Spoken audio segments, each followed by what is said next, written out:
Welcome your host, Caddy Frink, as she leads discussions about substance use disorder and the journey to recovery. You're listening to Redefining Recovery, a recovery revolution.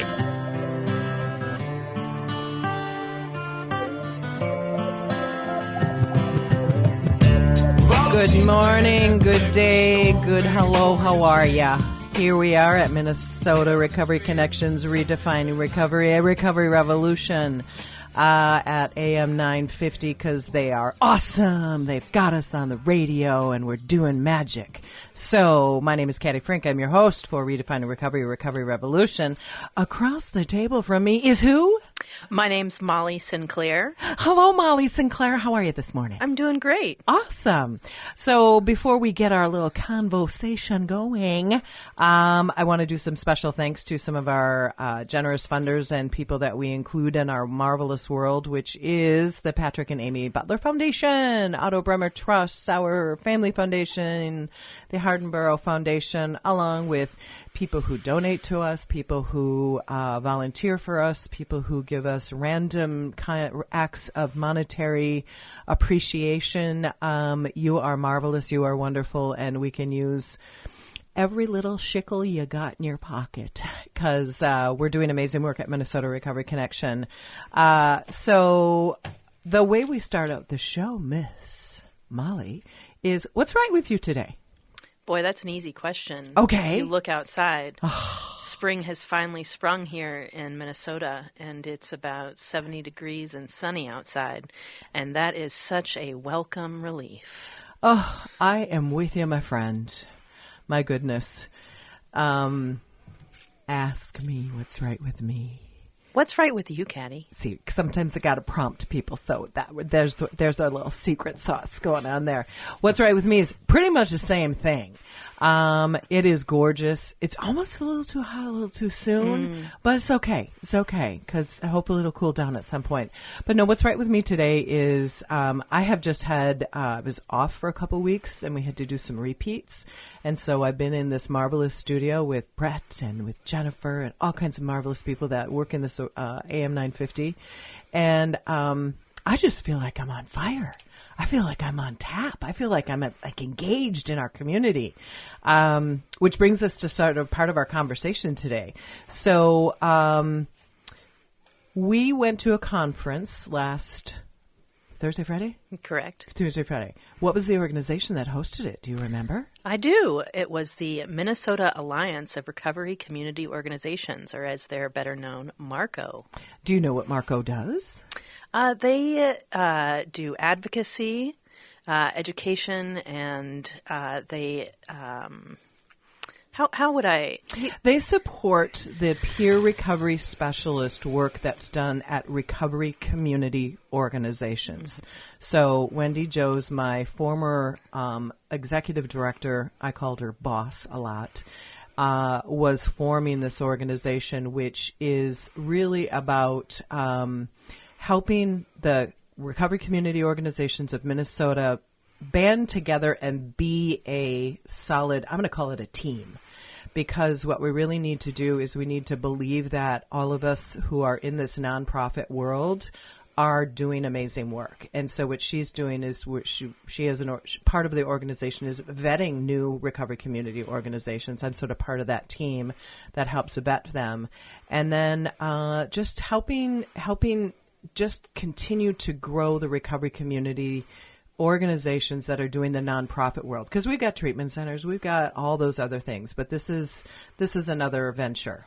Mm-hmm. So who was it that was at this? So let's say a little bit about who you are and what you do at Minnesota Recovery Connection, because that will sort of lay the groundwork for our conversation going forward. Sure. So as I said, my name's Molly Sinclair. I use she, her pronouns. And I work out at the Pride Institute 3 days a week, supporting folks that are inpatient there. I'm a person in long-term recovery, and I'm also a person that identifies as part of the LGBTQIA 2S+ community. So I use my lived experience in both those realms to support the folks that are inpatient at Pride through resource navigation, sharing my story, and however else I can support those folks, and I do it the best that I can. And I'm very grateful for the opportunity. So I'm employed by MRC, but I work out at Pride 3 days a week.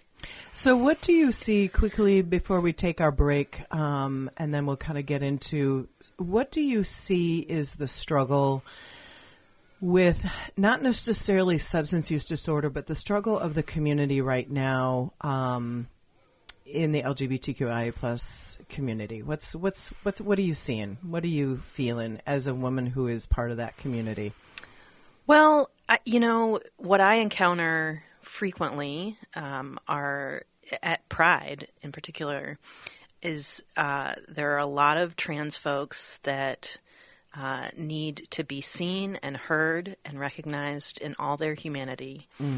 There are particular issues within the LGBTQIA2S plus community that are unique to that community. So there's different drugs that folks use. There are different challenges that they face in terms of having to navigate name changes and having just really being fully seen for who they are. So, yeah. Does that answer your question? It does, and then I think we'll go more into it. I think the interesting thing is that we know that the trans community and the entire community that is of the LGBTQIA plus, and I forget the last 2S plus. 2S plus, thank you, is that there's a lot of spotlight on that community right now, and there's a lot of negative spotlight on that community. And then thus, when there's negative spotlight on a community, just like a lot of the cultural groups that are in the United States right now, what happens is that we only see the stuff that people talk about. Like you said very much, we don't see the people. There are people behind those headlines. There are people around behind that stigma. There's people that love those people that are being like called out saying, you're not valid, you're not there. And thus what happens is that people want to escape, right? Sure. There's where substances come in. And there's a cultural aspect to it. I mean, I know when I was growing up, as a young gay person, the place where I found community was a gay bar. Absolutely. And so I think that continues. And so I feel like creating more spaces for people to be who they are, be seen, and do it in a healthy way without substances is something that's really lacking in our community. Absolutely. I think I couldn't agree with you more. Part of the conversation that we have with our recovery community organizations is we need more recovery community organizations that focus on the community of the LGBTQIA+, because there's, just like if you are part of a cultural group, there's some nuances, there's some information that needs to be addressed that me as a cis female, I don't understand. I can't. I can empathize and I can feel with somebody, but I can't necessarily have any idea what that feels like and what somebody's going through. And so I know that's one of the goals of Minnesota Alliance of Recovery Community Organizations, is that if people can come to the table with ideas around this cultural community, let's see what we can get going. Sure. I think that one word that really speaks to this is the idea of intersectionality. So when we I'm a person in long-term recovery. I'm a person that identifies as gay. I'm a mom. I'm a sister. I'm a daughter. And so all of these things inform my existence. And so the closer I can get to folks that have experienced what I've experienced, the more I don't feel alone. Oh. And when I don't feel alone, I don't look for relief in the same way that I previously did. Yeah. In going to the same crutch that is there happily, willingly, wantingly. On every corner. On every corner, just about. Yes. Well, we're going to take a quick break, and when we come back, we're going to talk a little bit about the woman who sort of got this conversation going in the conference we went to, bringing Molly into it. So this is Minnesota Recovery Connections, Redefining Recovery, a recovery revolution. We will see you back in a flash. Thank you.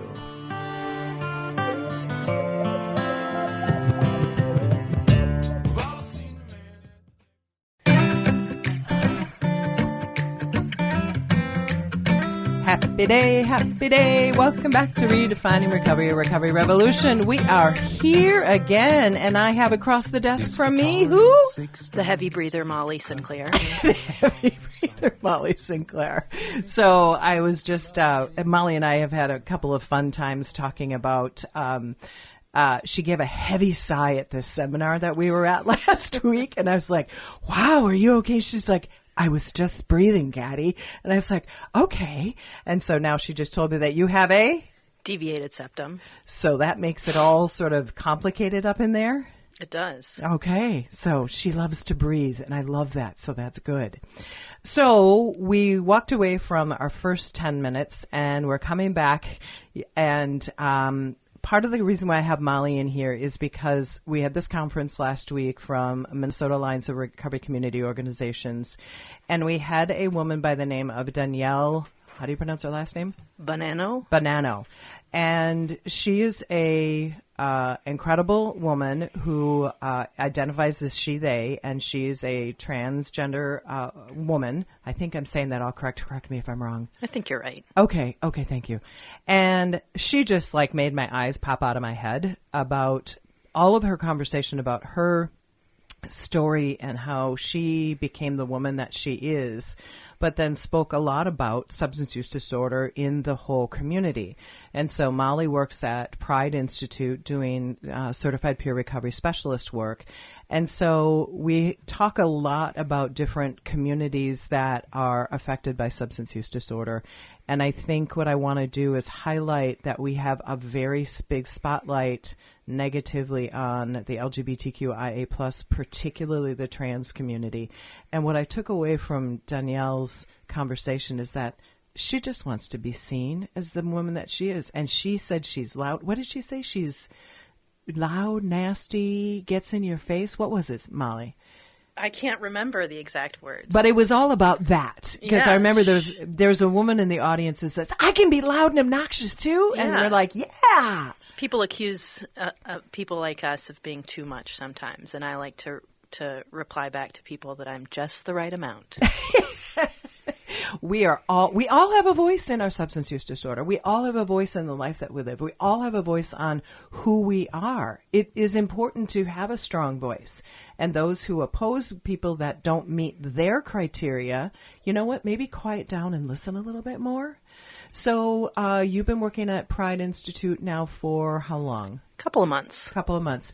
You started there filling a spot that one of our former navigators, former peer recovery specialist, moved on to do different things, Sabrina. Tell me about what the experience has been like there. Well, it has been eye-opening. So one of the biggest parts of my job is to support people using essentially a computer. So I help people sign up for benefits, GA, SNAP. I help them get their driver's license. So I'm going to say GA is general assistance. Right. SNAP is? Food stamps. Food stamps, okay.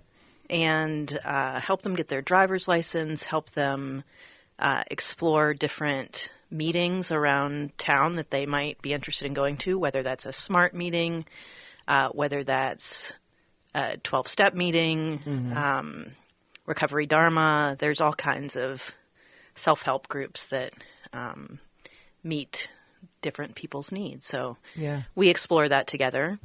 Because what I'm hearing is that there are a lot of people that really need that real basic stuff taken care of because they don't have the ability to do it or don't know how. Where's the disconnect that'll help people understand when people are coming in and out and around substance use disorder and treatment?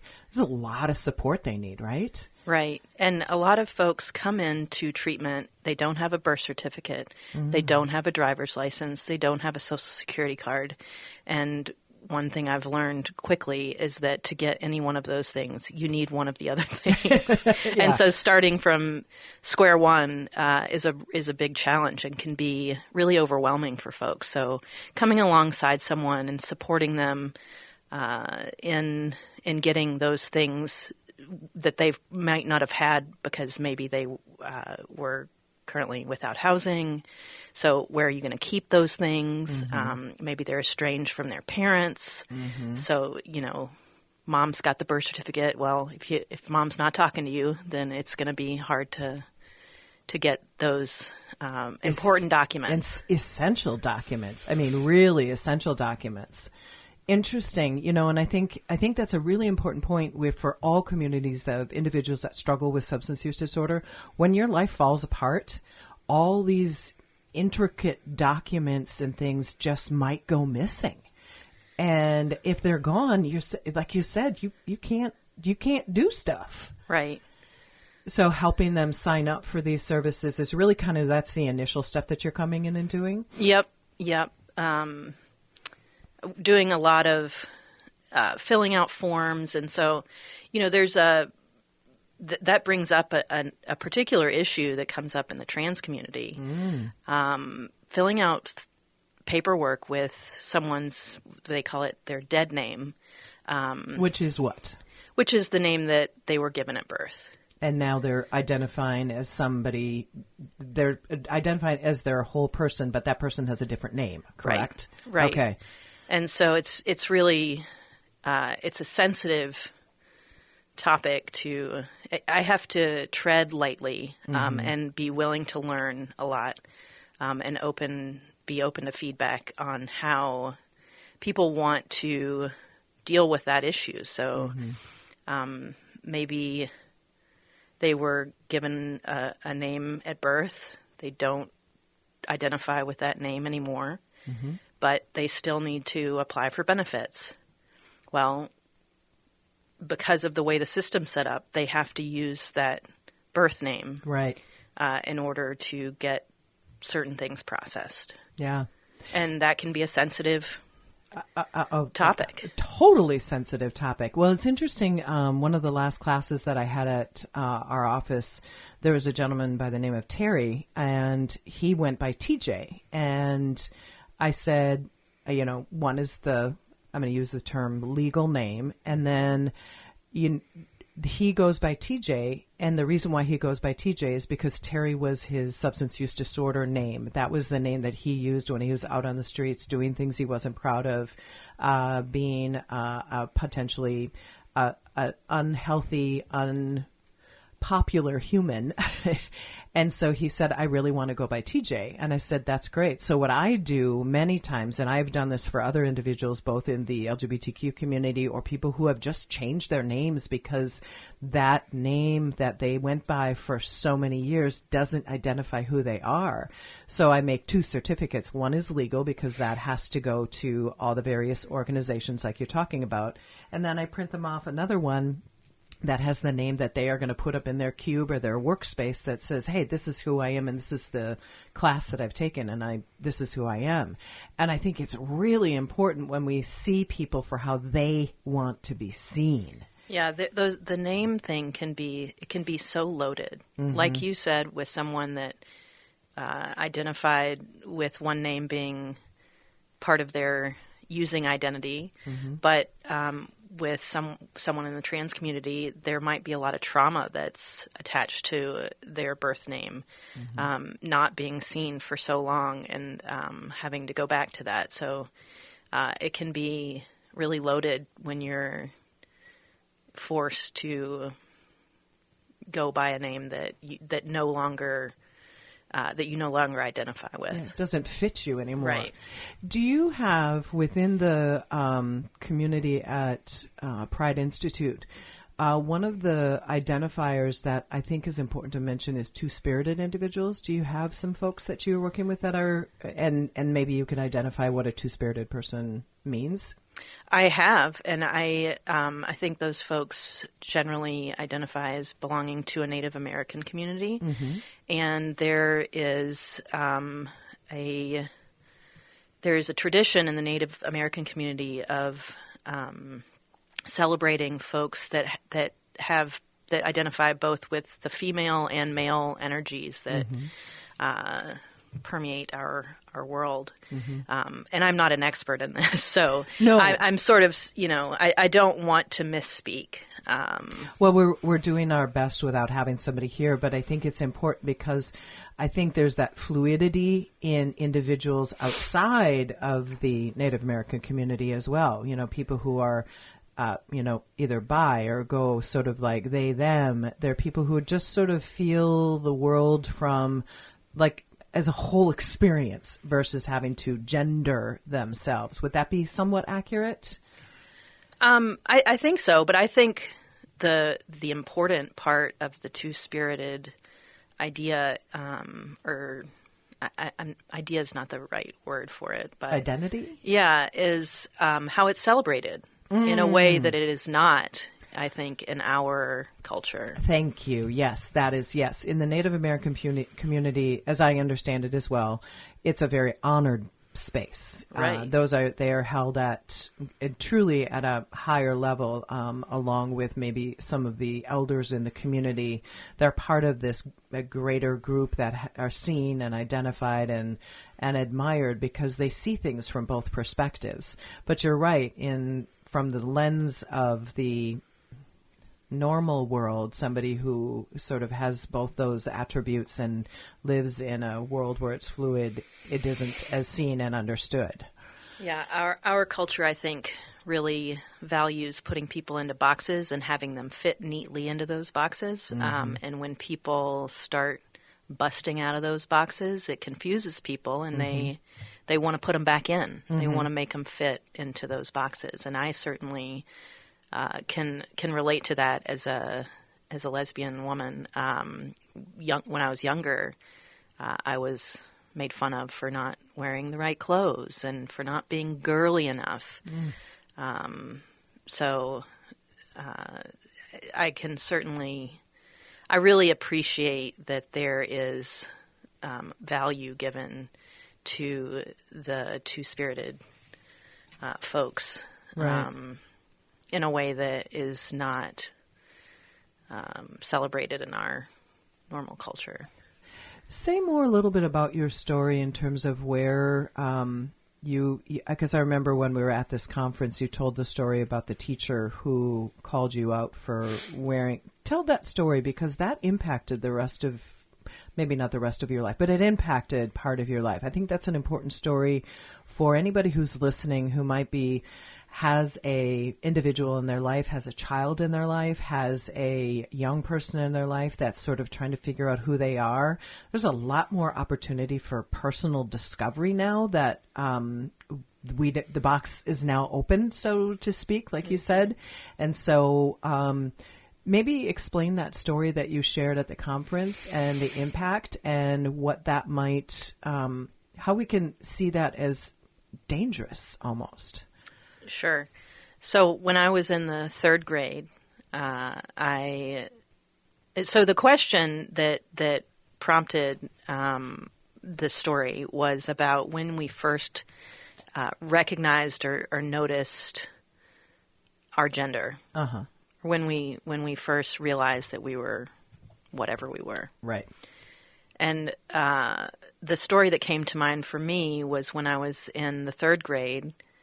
I had a teacher stand up. Well, she was standing already because she was the teacher. She was standing in front of the class and called me out and said, "Molly, why don't you dress more like a girl?" And that gave everybody in the room permission to sort of jump on that and say, "Yeah, Molly? Yeah, because I played sports and I was always wearing, this is going to date me, but I was wearing my Umbros and T-shirts. Do they even make Umbros anymore? I don't even know. I'm not even sure I know what an Umbro is or tube socks or something like that. They're a type of, sporty short. Oh, okay. Okay. Thank you. There was a soccer brand back in the day. So they might still be around. Anyways, so at that moment I realized I am supposed to be a girl. I'm supposed to be wearing clothes that signal to the world that I'm a girl. And I'm not living up to that expectation. And I felt like I was really kind of letting people down. Wow. Like there was something wrong with you. There was something wrong with me. Yeah. And if I was really a girl, that I should be wearing different clothes so that other people could understand who I was.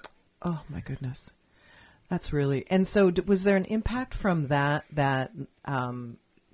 led you into...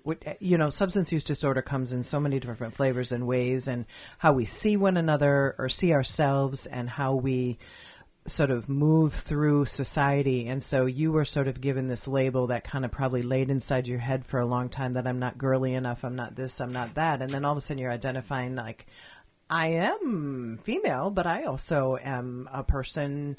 Where did substance use come in?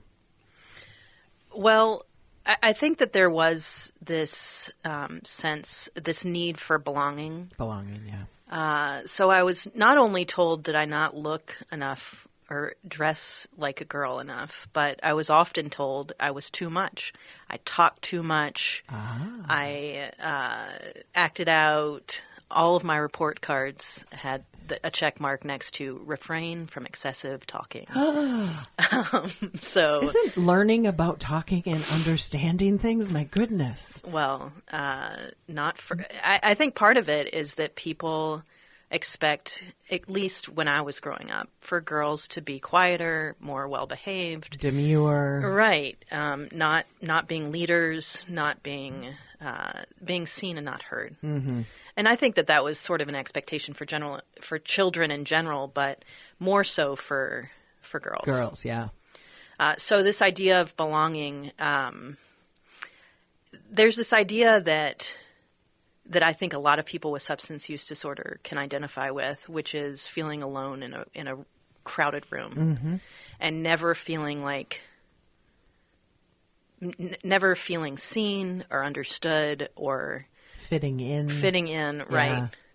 Yeah. So I think that certainly impacted my substance use. So you couple that with the space where I could feel like I belonged, being a bar. Mm-hmm. It's sort of a recipe for having a problem. Yeah. Right. No, you're right. I think you said that earlier, and that is so many people that struggle with substance use disorder in the LGBTQ gay community, queer community, all those communities. The common place people go to is a bar.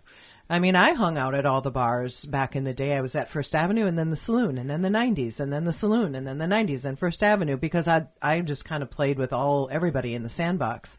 I am a cis female, that's where a lot of fun happened too, because everybody could let down their guard and they could be who they wanted to be. I mean, I remember dancing on the dance floor at all those clubs and everyone's just having a great time. And then they walk outside and then they're afraid sometimes. Mm-hmm. Who's going to be waiting outside the bar, or when they go back to their neighborhoods, wherever their neighborhoods are, they had to put on, it's like we could take off our cloak in those places, and then we had to put it back on. And I remember when I was finding my recovery, I could take off my cloak in an AA meeting at the time because I could be around the people that I was. But then I had to put that cloak back on and not talk about it out in the big world. Because if you were an alcoholic or you were drunk, you were also stigmatized. So I can only imagine, as an individual who struggles with their own identity, you've got to put on cloak after cloak after cloak. Yeah, it gets, to just be gets accepted. Kind of hot, yeah, sweaty. Gets kind of hot and sweaty. Yeah. And then really uncomfortable. And then what do? I want to get more comfortable. So take off all the cloaks and I'm going to do whatever I'm going to do, because I got to forget that I'm in pain and I'm too hot and I'm not feeling good and I'm not feeling accepted. I'm not being heard. There was a woman in my class last couple of weeks ago, and she said, I think everybody just wants to be heard in this world. And it was so powerful. Susan, thank you. It was just such a powerful word, because it's so small, but it's so amazing to when somebody does hear you. And that's what you get to do at Pride Institute, and that is you get to hear people. One of the things I heard you say, and that is you kind of get people through this paperwork process so they can find themselves literally and have their own identity back, or have the original identity, whatever the hell that looks like. But then you said that you've been now able to kind of get into what they need, what's been happening. Yeah, I mean, it opens up a conversation. Mm-hmm. It is a doorway. So we start with really practical things. How can I support you with your paperwork. And that leads to bigger conversations of how do you want to be supported as you move through recovery. You kind of got to start somewhere, and sometimes talking about paperwork is easier than talking about how, what it means to be in recovery. Right, yeah, your emotions and your feelings and all that, yeah. But I think, you said something about paperwork earlier. It's like, so might be a sensitive conversation, and so I'm going to play off of that sensitivity. Do you want to talk a little bit more about who is this person who is not I'm going to say dead name, who is Latricia, who is this person that's in front of me? Tell me about this person, because I now know what you are on paper, but that's not who you identify as. Who is in front of me? Would that be kind of like a way to walk into that? Sure, sure. Yeah, because now what somebody's done is they've sort of said, I'm two people, but this is who I want to be known as. Right. I want to take these layers off so you can see who I really am. Oh, we've just got a layer thing going on here. I kind of like that. Yeah. Yeah. And you said it. It's like, with all these layers, it gets hot. Yeah. And then it gets uncomfortable. Yeah. And irritated and mad. And then all of a sudden, when you have to throw all those layers and those cloaks back on and go out into the world, no wonder why somebody might be kind of icky or unpleasant, or maybe seen as like, well, they're one of those, so that's how all of those people are. And I know we've all done that. Y'all take a look in the mirror, and we can do with any culture, any race, any ethnicity, anything. We've gone, oh, well, they act like that, so they're all like that. That ain't the truth. And I'm just saying that because that just ticks me off. Because I know I've done that. I've had my biases in the past. I haven't done it with this community because, truth be told, I've had people from the queer and gay and now LGBTQIA plus community around since literally the day I was born. So I have a comfort level that is just built in. But that is not a lot of people's experience at all. And then all of a sudden you see somebody who looks kind of different and you're like, I don't understand that. But don't judge it. Say, hey, what's your name? Tell me who you are. Wouldn't that just be the greatest place that we could walk into? Such an opportunity for learning. Mm-hmm. Yeah. One thing I wanted to, you sort of mentioned it earlier, were our current situation, our political situation, and this concerted effort to erase trans people. So you can imagine when hundreds of millions of dollars in political ads are being directed at your community and trying to erase you, what sort of impact that would have on your psyche. I think one of the things we learned this week, or last week at the conference, was there were some folks that were there from Gender Justice, I believe was the name of the organization. And they highlighted this statistic that I'll get wrong technically, but I think I'll get close to it. Somewhere around $200 million in ads targeting the trans community were put out during the last election cycle, which equates to somewhere in the ballpark of like $195 per trans person in the United States. So the amount of money that is being spent on such a small community and that is so hateful is inevitably going to have an impact on how trans folks experience the world and their sense of belonging, and it's a shame. Yeah, it's really a shame. I've got stronger words than that, but I'll avoid using them. And I think you take all of that money and put it into education around what humanity is and who people are and how do we see all people. I mean, talk about a potential investment versus a absolute activity that just breaks us apart as a society. It's just awful. So we're going to take our next break pretty soon. I'm so glad that you came in, Molly, because we just need to open up this conversation about how do we see people? How do we let people be heard?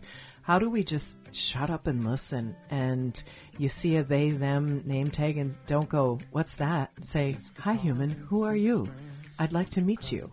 That's where we need to go. So we'll be back with Redefining Recovery Revolution here on AM 950, the progressive radio station. My name is Caddy Frink with Molly Sinclair across from me. Sorry, I just popped that out. See you in a minute. I can feel it in my bones more than anything I've ever known. I know, isn't it great music? Molly's shaking her head back and forth. We're doing like a dance. Who said you couldn't have fun in recovery? Absolutely. Enjoy the music, get it rolling. So here we are, Caddy Frink from Minnesota Recovery Connection, and Molly Sinclair from Minnesota Recovery Connection. And you are a certified peer recovery specialist working out at Pride Institute, which is a treatment center for LGBTQIA 2S plus folks in Eden Prairie. Nice. Well done. So let's give Pride Institute a little bit of love here. You've been there for a couple, 3 months, 4 months? Couple months. Couple months, yeah. And you're kind of getting your feet wet, kind of figuring out. How many folks do they serve there? I mean, how many people, what do you know about them? The impression that I get is there might be somewhere in the 40 to 45, I guess they call them patients, clients, somewhere around that number. Inpatient at any given time. Okay. And so what we do is the treatment provider there then offers their clinical services, their treatment services, all that stuff. And then what we do is we offer an additional support of certified peer recovery specialist services, which gives people an opportunity to have a kind of a different conversation. And that's what you get to have, and actually take away some of the burden from the counselor and give some space to the participant to sort of talk about what is the next phase once they get out of treatment, and with somebody who's been there, done that, right? Right, and frankly, I've had a couple of conversations with folks that are like, "Wait, you're not employed by Pride?" Oh, so I can speak freely with you about my experience that I'm having. And, sometimes there'll be something that they just want to get off their chest that they don't feel comfortable sharing with a counselor or with administration. And they just need to air their grievances. Yeah, they need to vent. Right. Yeah. Whenever you're kind of put into a bubble and asked to do a bunch of things, like I always say from class, we tell you what to do, when to do, where to do it, how to do it, and do it again. You're not always going to fit into that mold. At least in this environment, you are around people that get you a little bit more, not completely, but get you a little bit more. But like you said, there's going to be grievances, there's going to be frustrations, right? Right. And I can, I've been to treatment a couple of times, so I know what it's like. I know what it's like to be in treatment. I know what it's like to only have access to your phone once a week. I know what it's like to have people tell you when you can eat lunch and how you need to be in group.